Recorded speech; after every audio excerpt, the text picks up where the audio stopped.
네, 안녕하세요. 오늘 한 줌의 사료 다룰 거는 삼국유사에 기록되어 있는 백결 선생과 관련한 내용입니다. 이 백결 선생 같은 경우는 그 한국을 빛낸 백인의 위, 그 노래에 등장하는 한 명 중, 그 중 한 명입니다. 그래서 이제 제목을 내가 당신을 위로해 주겠소라고 했는데 마침 어제가 부부의 날이었어요.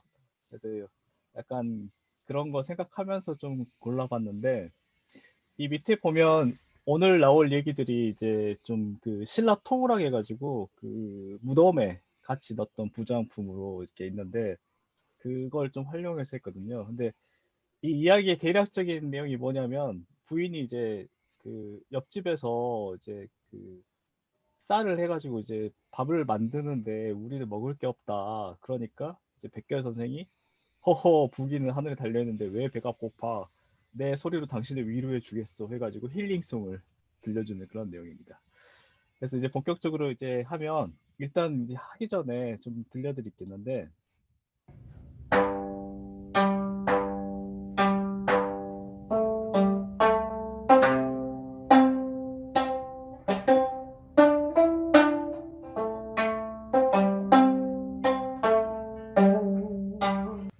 사실 이 노래가 그 방아찍기 방아타령이라는 노래여가지고 이 백결 선생이 이제 그 방아 찢는 거를 그 금으로 해가지고 소리를 낸 건데 이게 이제 백결 선생이 지은 건지 아닌지는 논란이 있지만 어쨌든 이런 느낌으로 했을 거다라는 걸 좀 들려주고 싶었습니다. 그래서 이제 그 사료 내용을 좀 보면 이게 그 삼국유사에 실려 있는 백결 선생과 관련돼 있는 사료의 거의 전부라고 할 수 있는데요. 일단 백결 선생이란 게 한문으로 보면 일백백자에 그 이제 꿰맬 결 뭐 이런 걸로 해가지고 100번 꿰맸다라는 그런 명칭을 갖고 있는데요. 이게 결국은 옷을 100번 꿰입을 정도로 가난한 살림을 가지고 있었다 해서 당시에 이제 주변 사람들이 백결 선생이라고 불렀습니다. 그러니까 이 사람은 어떤 이름을 가진지, 그러니까 정확히 어디에 사는지 이런 거는 아직 모르는 그런 그 약간 미스터리한 인물이 중 하나인데요. 여기서 이제 백결 선생이 이제 가난하게 살았는데 이 영객이란 사람을 이제 흠모해서 금을 가지고 뭔가 자기의 희노애락을 표현을 했다고요. 이 영객이란 사람이 춘추 전국 시대에 금을 즐기던 사람인데 이게 이제 공자와 만났던 그 일화가 있어요. 그냥 공자가 지나가다가 이 사람이 금을 열심히 타고 있으니까 공자가 지나면서 당신에게 즐거움을 주는 악이 무엇입니까? 라고 물어봐요. 악이 무엇이냐? 그러니까 이 영객이라는 사람이 세 가지를 말하거든요. 첫 번째는 그 수많은 영물 가운데 사람으로 태어났으니까 나는 그게 즐거움이요. 두 번째는 남자 여자가 있는데 난 남자로 태어나서 그게 즐거움이요. 세 번째는 내가 사람이 그 죽고 사는 거는 하늘에 달려 있는데 90살까지 산 거니까 그거야말로 즐거움이다 해가지고 이 세 가지 즐거움이 있어서 이 금을 타면서 인생을 즐긴다라는 그런 일화가 있어요. 그래서 백결 선생이 이런 연객이 금을 타면서 인생을 즐기는 이 사람을 모티브로 해가지고 약간 그 본인의 삶을 살았던 것 같아요. 근데 이제 문제가 뭐냐면 이런 어려운 살림 가운데서 또 결혼을 했어. 그래가지고 이제 아내가 있었는데 어느 날 갑자기 동네에서 이제 추수철인 것 같아요. 그래서 곡식을 찧어가지고 이제 옛날 같은 경우는 그 쌀이 도정이 안 돼 있으니까 직접 가정만 가가호호별로 그 곡식을 찧어서 그걸 가지고 이제 그 밥을 해 먹는 그런 방식으로 했는데 그래서 이런 방아 찍는 소리가 들리니까 아 우리도 지금 밥을 먹어야 되는데 곡식이 없다. 그럼 어떡할까라고 하면서 이제 백결 선생한테 이제 하소연을 하는 거죠. 배고프다고. 그러니까 백결 선생이 하는 말이 뭐냐면 이것도 약간 희대의 약간 명언인데 모든 게 하늘의 뜻에 달려 있다. 근데 그걸 왜 당신은 그걸 가슴 아파하냐? 너가 아파하면 내가 당신을 위해서 이 절구공이 뛰는 소리를 금으로 내서 당신을 기쁘게 해주리라. 라고 해서 조교공이 찢는 소리를 정말 금으로 타요. 그리고 세상에 전해서 이거를 방아타령이라 했다 하는데 중요한 거는 그 후에 그 부인의 반응은 없어. 일단 여기서 끝이야 이야기는. 그래서 이렇게 이야기가 이제 끝을 맺어지는데 자 그러면 이제 백교 선생이 연주한 그 금이라는 존재가 도대체 뭐냐라는 그 질문이 나올 수 있는데 이 금은 이 신라 토우의 이제 형상에 나온 게 있는데 여기에서 뭔가 금과 비슷한 형태의 그걸 타는 사람이 이제 그 빚어져 있는데 이거는 4세기에서 5세기 혹은 6세기 전반 정도에라고 추정되는 그런 형태고 그 옆에는 이제 금 중에서 가야에서 만들어졌던 금이라 해서 가야금이라고 하는데 이 가야금이 지금 현재 우리나라에 지금 전해지고 있어요. 근데 이제 이게 현대의 가야금이야. 그러면 신라의 금과 지금 현대 가야금의 차이점이 뭐라고 생각해요? 한번 봐보고 이 형태에서 뭐 자유롭게 한번 줄 뭐가 두, 개수랑 네 줄 개수랑 이거 끝에 있는 아닌데 끝에는 비슷하네. 끝에는 좀 비슷하네요. 세워놓고 뭔 것 친다? 같아요? 응? 세워놓고 친다? 아 세워놓고 가야 친다고? 가야금도 이렇게 똑같이 치긴 하는데 아, 옆에 그래요? 해가지고 아, 무릎에 안 쳤는 거 아니에요? 지금 이 사람도 지금 무릎에 위에 올려놓고 지금 치고 있잖아. 아, 그래요? 아, 이 각도가 그런가? 하치님 어떻게 생각하세요? 꽤 비슷하네. 뭐가 달라요? 저도 줄의 개수인 것 같아요. 틀렸습니다. 줄의 개수는 지금 이게 토우에서 이게 크기가 엄청 조그마거든요. 그러니까 막 그냥 끄었던 거고 다른 점이라 한다면 아까 잠깐 그 말이 나왔는데 이 머리가 달라요. 아, 머리가 보면 뭔가 뿔이 난 것처럼 돼 있잖아요. 혹시 닮은 동물이 있어요? 이 소? 물속 아닌가? 소? 물속? 사냥 같은. 맞습니다. 소가 아니라 양. 어, 바로 이 양의 그 머리와 귀가 닮았다 해서 이거를 양이두라고 부른대요. 이게 이제 실물로 전하는 그 신라 시대 금이라는 겁니다. 그 가야금이라고 하기도 하고 아니다라고 하기도 하는데 어쨌든 정식 명칭은 신라금이라고 이렇게 돼 있는데 이 줄개수를 세보면 이 줄개수는 12개. 가야금이 줄개수가 12개인데 혹시 그 이유를 아시나요? 뭘까요? 12개인 이유가 10이라는 숫자를 생각했을 때 혹시 생각나는 숫자 있어요? 12달. 1년에. 맞습니다. 음, 가야금은 그 후대에 인위적으로 만든 거거든요. 그러니까 그 전에 중국에서 썼던 악기가 있는데 그 악기를 개량해가지고 가야 시대 우륵이란 사람이 일부러 다시 만든 거예요. 근데 그 만드는 과정에서 뭘 생각했냐면 자연의 모든 소리를 담고 그 다음에 자연의 모든 걸 표현하기 위해서 그런 음양오행의 어떤 그런 원리를 담아서 1년 12달이라는 걸 상징적으로 드러내기 위해 그 주례수를 12개로 정했어요. 그전에는 이 주례수가 5개, 7개 뭐 이런 식으로 해가지고 주례수가 훨씬 적었거든요. 그래서 12개로 정착된 게 가야금의 중요한 특징 중 하나예요. 근데 신라금도 이 12개를 가지고 있다라는 점을 특징으로 할 수 있고 이 머리 모양이 이제 신라금만 가지고 있는 독특한 점이다. 양이두라는 그 명칭이 있습니다. 자, 근데 그래서 이제 네, 앞에 네. 가야금도 이렇게 있지 않아요? 이쪽 끝에? 가야금 봐보세요. 자세히 보면 없어요. 아니 여기 이쪽 아래쪽 끝에. 이거? 근데 이게 네네네. 지금 이렇게 뿔처럼, 이건 아니에요. 이거 줄이에요. 명이줄. 아, 전 줄이에요? 네. 모르겠네. 이거하고 비슷하긴 한데, 음, 음, 음. 이거는 지금 이렇게 그게 있잖아요. 곡선이. 근데 여기는 그냥 그런 곡선이 없어요. 음, 그러니까 두드러지게 만든 게 이 신라금의 특징이라고 할 수 음. 있어요. 그 가야금도 비슷한 느낌이긴 한데 왜냐면 그 교류 과정에서 만들어졌기 때문에 근데 여기 지금 토우 보면 토우는 유독 그런 그 음. 뿔 모양이 되게 두드러지게 나타나잖아요. 그래서 그런 걸 좀 볼 수 있고 그 다음에 이제 그러면 이제 신라금이라는 그 존재가 진짜 기록에 있냐? 그 실물은 저렇게 있는데 이 악기의 명칭이 무엇이냐는 게 그 봤었을 때 실제 그 기록에 남겨 있어요. 이 정창원이라는 그 일본 황실에서 이제 그 보물을 보관하는 창고가 있거든요. 그 창고에 보면 이 잔물 출입장이라 해서 그 이제 이렇게 물건이 들어가고 나갈 때 뭔가 기록을 할 거 아니에요. 그 기록에 신라금이라는 그 명칭이 돼 있습니다. 이게 지금 그 그림에 있는 왼쪽에 있는 그 문서인데요. 그 재밌는 사실은 이게 연도가 기록되어 있는 거예요. 제일 그 왼쪽에 그 상단에 오른편 쪽 보면 뭔 14 어쩌고저쩌고 뭐가 써 있잖아요. 4월 14일 뭐 써 있잖아요. 이 위에 있는 그 연호를 볼 수 있는데 홍인이라고 적혀 있어요. 이 홍인이란 연호가 그 홍인 14년이 그 연도로 따지면 사가천왕 때였는데 사가천왕 14년 때가 823년.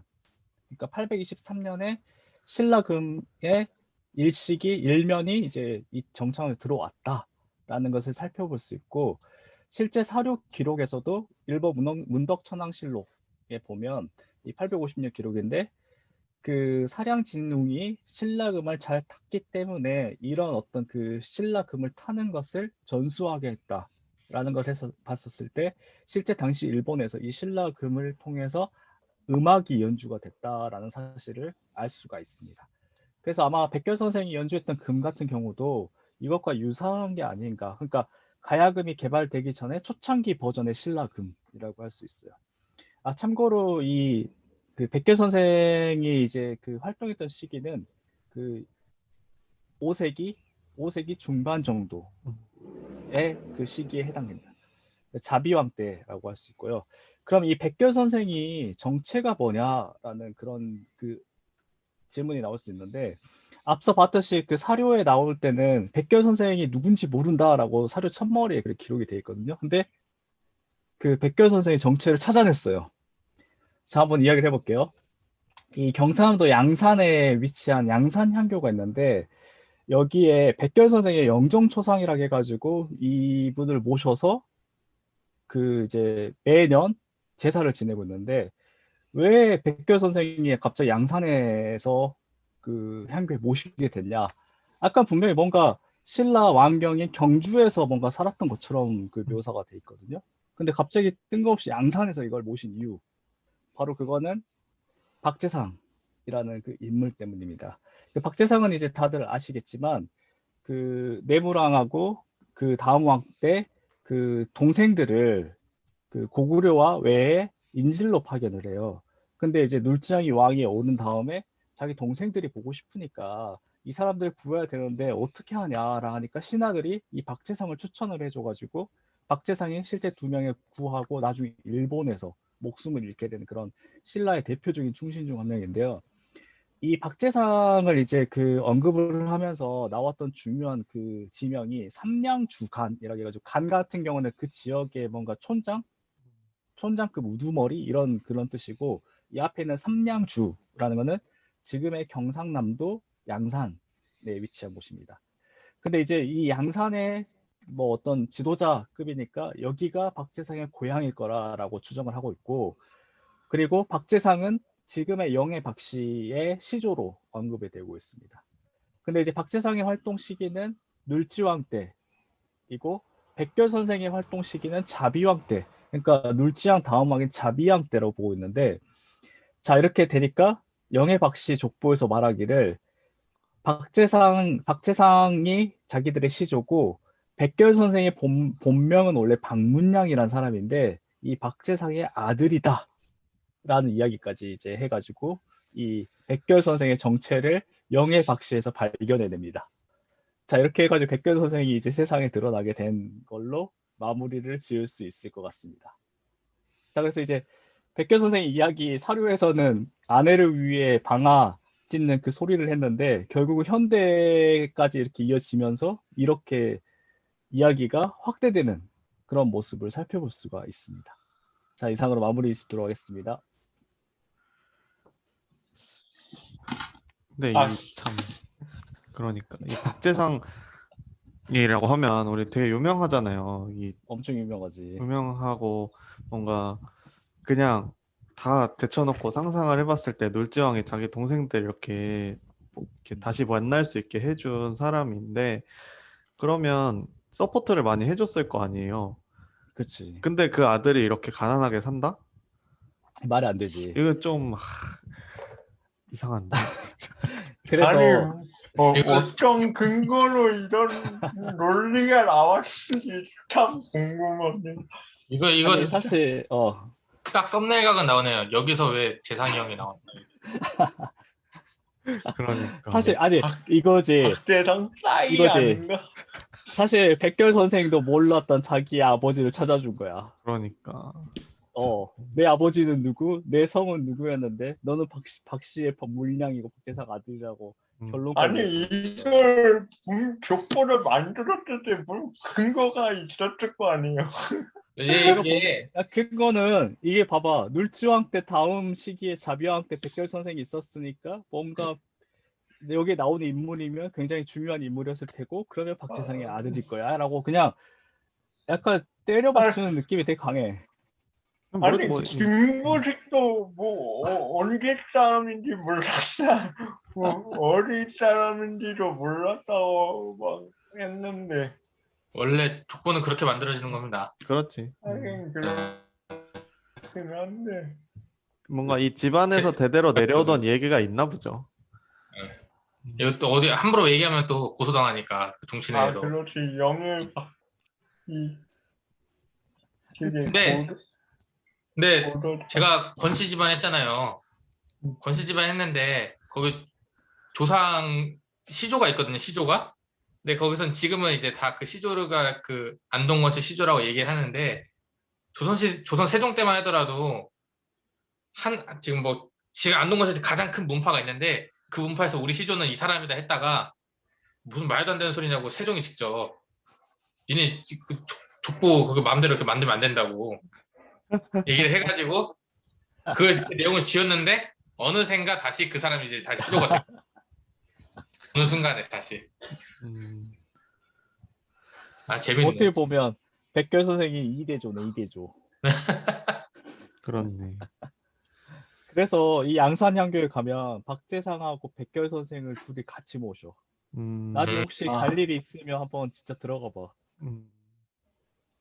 이거 백결 선생과 뭐 박재상이 자신들 조상이라고 한 건 언제부터일까요? 아마 조선시대 때 만들어지지 않았을까라는 생각이. 근데 이 네이버 지식백과에 있는 내용을 보면 더 자세한 내용이 있어요. 이 부인이 누구였느냐 하는 내용까지 있는데 오. 이 부인이 이제 박재상은 놀지왕 때 죽었잖아요. 일본에 그렇죠. 가서 일본에 가서 네, 거의 부인을 장렬하게 이렇게 기다리고 있었지. 죽었는데 그 어머니가 애를 낳고 애를 낳았는데 누나가 있었대요. 누나가 있는데 누나가 남아서 이 동생인 백결 선생을 키워서 근데 이제 이 누나가 궁중으로 출가했다는데 이게 뭐 왕의 그런 뭐 걸로 들어갔는지 아니면 어떻게 되는지 모르겠지만 어쨌든 출가해서 같이 입거를 했고 나중에 커서 각간 이수현의 딸과 혼인했다 이렇게 돼 있거든요. 근데 각간도 높은 벼슬 아니에요, 엄청? 잘 모르겠네. 각간은 신라의 일관등이야. 그러니까 지금 그게- 따지면 수상이야 수상. 음, 아니 그런 사람이 왜 이렇게 가난히 살아? 그러니까 아니 뭐 일단 역으로 맞아, 그치. 네이버 지식백과에 나와 있는 그 이야기들은 근거가 없어. 근데 일단 이 내용이 그 영애박 어. 씨 족보에 있는 내용이에요. 아 그래서 그 뭐지 박재상이 일본에서 죽고 나서 부인이 이제 망부석이 된 그 신화의 설화에 나오는 그 주인공인데 바다를 계속 하영씩 쳐다보고 있어. 근데 그러니까 그 놀지왕은 미안하잖아. 자기 동생들 와서 되게 기분이 좋은데 한 가정을 지금 파괴시켜 버린 거잖아. 그래서 그 부인한테 이 부인이라는 그 칭호 자체가 그 당시에는 함부로 쓰는 게 아니라 되게 높은 신분의 사람들에게 하사하는 그런 그 호칭이거든. 부인이라는 그 호칭을. 그래서 박재상의 아내에게 부인이란 호칭을 주고 그다음에 호구를 지책을 할 수 있는 그거를 이제 이렇게 포상으로 뭔가 준 것 같아. 그러니까 그 다음 이야기가 없어. 이제 박재상 전이 그게 끝이야. 근데 이제 그 뒷이야기를 어떻게 만들었네. 뭐 그 가족 뒷얘기가 관계를 이제 백결 만들어버렸네. 선생으로 이어지는. 아 그렇구나. 아니 저는 아까 그 백결 선생 그 소개한 그 글 있잖아요. 거기 한번 다시 보면 여기 보면은 이거 영객이라는 사람이 춘추전국 시대 사람이면은 그 얘기가 그러니까 물론 뒤에 뭐 고려시대 때 이거 썼으니까 뭐 이제 김부식이 뭐 갖다 붙였을 수도 있겠지만 보면은 그만큼 중국 이야기들이 많이 전에 들어와가지고 우리 삶에 어떻게 보면 좀 가난한 사람이라고 치자면 이 가난한 사람도 그 이야기 듣고 감명받아가지고 나도 이렇게 살겠다. 어떻게 보면 지금 우리가 그 핸드폰 보면서 되게 멋있는 사람 있으면 인스타 보면서 계속 혼자 꿈꾸잖아요. 아 나도 이런 삶을 살고 싶다. 나도 이렇게 롤모델, 살아볼래. 롤모델. 네, 롤모델. 근데 그냥 롤모델만 하면 괜찮은데 이 사람은 직접 그걸 실천하고 있는 거 아니에요. 그치. 네, 실천을 했지, 실천. 아주 굉장한 사람이야. 네, 아주 심각한. 힙스터. 아니 근데 이거는 자기 만족이지 이 부인은 뭔 잘못이냐고. 아니 배고프다 가는데 쌀을 주고 밥을 줘야지 무슨 내 음악을 들으면서 배고픔을 달래라는 건 말이 안 되잖아 이거는. 그러니까 각간 근데 딸이 공- 있는데 말이야. 근데 궁금한 게 김부식은 어떤 맥락에서 이 백결 선생 이야기를 그러게. 삼국 사기에 집어넣은 걸까요? 예. 아마도 일을 추가하지 않는다는 점이 가장 큰 거 아닐까요?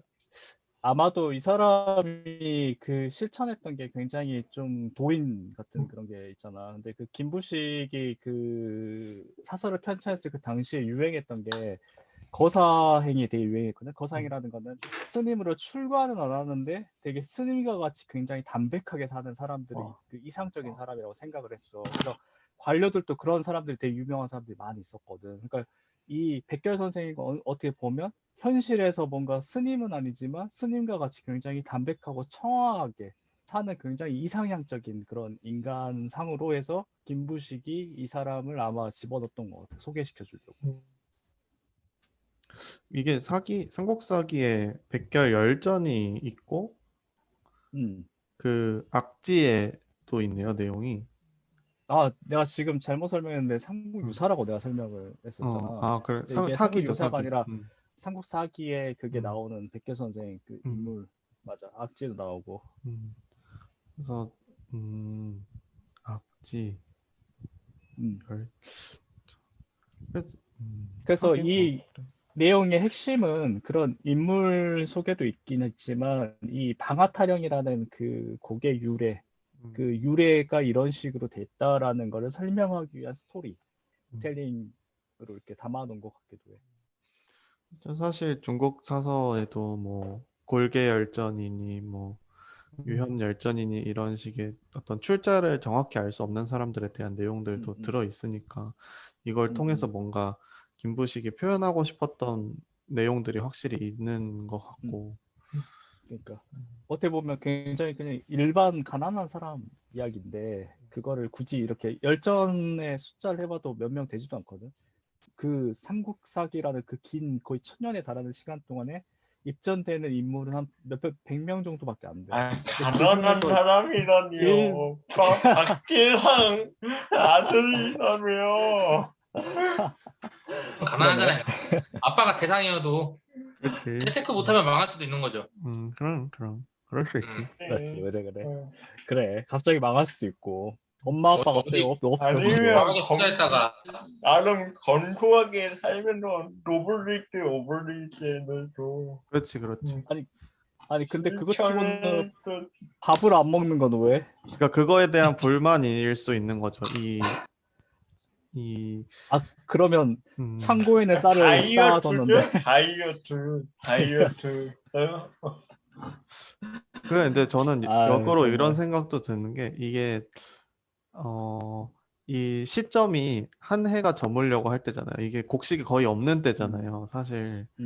그러니까 이게 이때는 이렇게 재상 자식, 그러니까 박재상은 물론 이제 재상 아니고 그 지역에서 좀 지역의 지도자였고, 그러니까 지역의 엘리트였고, 이제 그 백결 선생의 와이프는 각간의 딸이었는데 이렇게 그 초고급 엘리트들의 자식들도 이렇게 힘들게 살 만한 그런 좀 가난한 경제적으로 어려웠던 5세기 신라의 모습을 보여주는 것인가?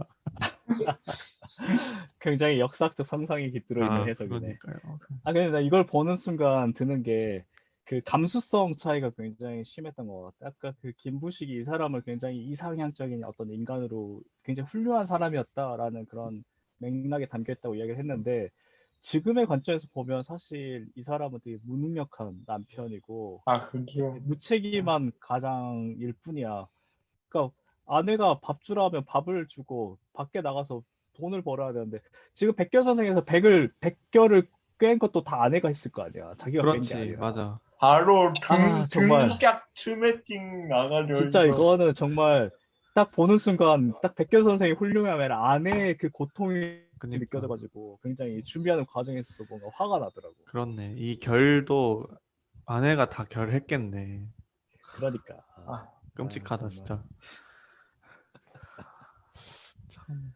아. 이게 지금 요즘으로 생각하면 요즘 같으면 이런 사람이 이제 유튜브를 해서 오, 이렇게 그치. 해가지고 돈을 벌 수 있는데. 돈을 벌 수 있는데 이게 뭐 그런 것도 아니고 그러니까 한 이 거의 한 보니까 800년 사람들이 지나가지고 어 사기에 주변 사람들은 되게 좀 놀렸던 것 같아. 그러니까 누가 봐도 그 당시에 배고파가지고 밥도 못 먹는데 악기나 켜고 있고 이러니까 당시에도 사람들이 약간 저 백교 선생 봐라라고 왜냐면 선생이라는 표현을 했잖아. 그러니까 선생이라는 건 애나 지금이나 다 그러니까 뭔가 학식이라든가 덕행이라든가 이런 게 좀 높은 사람들 높이는 말인데 사실 여기 내용에서 봤었을 때 뭔가 덕행이 높고 이런 일화는 없거든. 근데 그냥 사람들이 백결을 그러니까 100번 게임엔 옷을 입고 사니까 아, 저 백결 선생님이다 하고 이제 그런 식으로 불렀다는 건데 이거는 좀 약간 놀림 표현이 아니었나라는 그럴 수도 생각도 있겠네. 좀